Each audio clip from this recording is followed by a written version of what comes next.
네, 월급을 수십 년간 꼬박 모아도 사기 어렵다는 서울의 아파트 가격입니다. 그런데 최근 거래가 좀 줄고 가격 상승도 멈칫하고 있습니다. 부동산 가격, 과연 지금이 최고점일까요? 글로벌이티에서 홍석우 기자와 함께 금리 인상이 부동산에 미칠 수 있는 영향을 분석해 보도록 하겠습니다. 홍석우 기자, 안녕하십니까? 네, 안녕하세요. 우선 최근 부동산 가격 흐름을 먼저 짚어보겠는데 어느 나라부터 가볼까요? 네, 단풍의 나라죠. 캐나다입니다. 이 캐나다의 최대 도시 야구 선수 류현진이 뛰고 있는 토론토 집값 한번 보겠습니다. 네. 평균 집값 지난 4월 기준으로 120만 캐나다 달러, 우리 돈으로 한 12억 원 정도입니다. 네. 그런데 이 전달 대비 6% 넘게 갑자기 빠지는 일이 벌어진 겁니다. 많이 빠졌습니다. 그런데 캐나다로 먼저 간 이유가 있겠죠, 분명히. 네, 캐나다의 대도시, 그러니까 토론토나 밴쿠버 같은 경우는 지난 20년 동안 거의 내내 집값이 꾸준히 상승했거든요. 이른바 부동산 불패의 신화라고까지 불렸습니다. 특히 코로나 이후에 외국인과 저금리 투자 수요에 힘입어 정말 많이 올랐다고 합니다. 2년 동안 무려 50%가 올랐거든요. G7과 비교해봐도 캐나다 집값이 가장 비싸고 상승 속도를 보면 아시겠지만 가장 가파릅니다. 블룸버그는 뉴질랜드와 함께 캐나다를 대표적 부동산 과열 국가로 지목했는데요. 한국은 지난해 19위를 기록했습니다. 캐나다도 그렇고 뉴질랜드도 그렇고요. 굉장히 국토에 비해서 인구 밀도가 굉장히 적지 않습니까? 그런데 집값이 저는 좀 안 비쌀 거라고 생각했는데 집값이 이렇게 비싼 이유가 뭔가요? 네, 앞서 잠깐 말씀드렸지만 이제 주 원인은 외국인 투자 수요 때문입니다. 서울 아파트 외지인 오르는 거랑 비슷한데요. 캐나다 정부가 주택 공급 늘리면서도 대출을 규제했고 그런데 집값은 못 잡았습니다. 그런데 금리 인상 이후에 지금 하락세를 보이고 있는데요. 물론 외국인의 주택 매입 2년 금지라는 처방도 있었지만 무엇보다 금리의 영향이 큽니다. 지난 2년 동안 코로나로 인한 경기 침체를 막기 위해 각국은 저금리 정책을 폈죠. 이자가 싸지니 돈 빌리기가 그만큼 쉬워지면서 부동산과 주식 등 자산 시장에 돈이 몰리게 된 겁니다. 그런데 이제는 금리가 전 세계적으로 오르고 있습니다. 캐나다 은행은 올해만 기준금리를 1.5%까지 세 차례 인상했고요. 앞으로도 더 올릴 거라고 합니다. 집값 거품 1위로 꼽힌 뉴질랜드도 지난해 10월부터 금리를 3번 올렸는데요. 그러자 10년간 계속 오르던 집값이 고점 대비 5% 정도 빠졌습니다.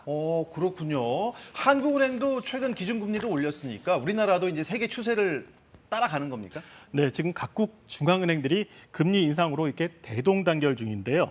유럽 중앙은행조차 이 11년 만에 금리 인상에 나섰을 정도입니다. 파이낸셜 타임스 분석을 보면요, 네. 각국 중앙은행들이 최근 석 달 새에 최소 60차례 이상 금리 인상을 단행했다고 그랬군요. 전했습니다.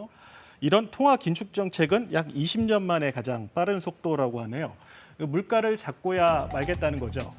미국의 경우 지난달 소비자 물가 상승률이 8.6%나 급등해 그 지난해 같은 달과 비교해 41년 만에 최고 상승폭을 기록했습니다.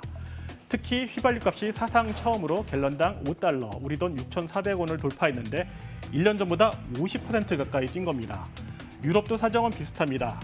OECD 38개 회원국의 4월 소비자 물가 상승률이 평균 9.2%로 1998년 이후 최고치를 찍었습니다. 최고치를 찍었는데도 앞으로 더 올라갈 수도 있다는 거 아니겠습니까? 앞으로 관건은 추가로 얼마나 더 올라갈까? 그거 아닐까요? 네, 이번 주 주요 일정 중에 미국 연방준비제도 이사 회의가 잡혀 있는데요. 네. 물가 충격의 0.75%포인트 이상, 그러니까는 빅스텝을 넘어 자이언트 스텝을 밟을 거라는 관측까지 나오고 있습니다. 유럽 중앙은행도 연이어 금리 인상을 예고하면서 물가 상황을 보고 0.5%포인트 올리는 빅스텝 가능성을 열어둔 상황입니다. 경기는 침체인데 물가만 오르는 스태그플레이션, 이른바 S공포란 말까지 나오고 있죠. 오늘 우리 증시도 좋지 않았습니다. 2008년 글로벌 금융위기를 예측했던 로버트 실러 교수는 미국 경기가 앞으로 2년 안에 침체에 빠질 가능성이 50%라고 진단했습니다. 주식도 오늘 그리고 가상화폐도 오늘 엉망이었습니다. 다시 이제 집값 얘기로 좀 돌아가 볼까요? 금리를 계속 올리면 집값이 떨어지는 게 맞습니까? 네, 금리가 오르면 이분들 타격이 크겠죠. 이른바 영끌이라고 하는데요. 빚내서 집을 살 경우에 집값은 떨어지는데 이자 부담이 커지는 현상입니다. 뉴질랜드에서 이런 신조어도 있어요. 예. 풉이라는 말이 유행인데요. 풉이요? 풉? 네. 집을 너무 비싸게 사는 걸 이제 걱정하는 말이라고 합니다. 현재 집값이 이제 고점 대비 5%가 빠진 데 비해 주택담보대출 고정금리는 지난해 2%대에서 5%로 최근 올랐거든요. 우리나라도 현재 부동산 시장이 거의 거래 절벽 상태인데요. 7월과 8월에 기준금리 추가 인상이 예상되고 있어서 2008년 금융위기 직후 부동산 침체기가 연상되기도 합니다. 그러나 우리나라의 경우 전 세계에서 유일하게 전세 제도가 있어서 급격한 하락장을 기대하긴 어려울 것이라는 분석이 있는데요. 또 한 가지 눈여겨볼 게 미국의 집값은 아직 상승세를 이어가고 있고요. 이번에 금리 결정을 한번 봐야 될 것 같습니다. 좀 지켜봐야겠네요. 네, 홍서우 기자 잘 들었습니다. 고맙습니다.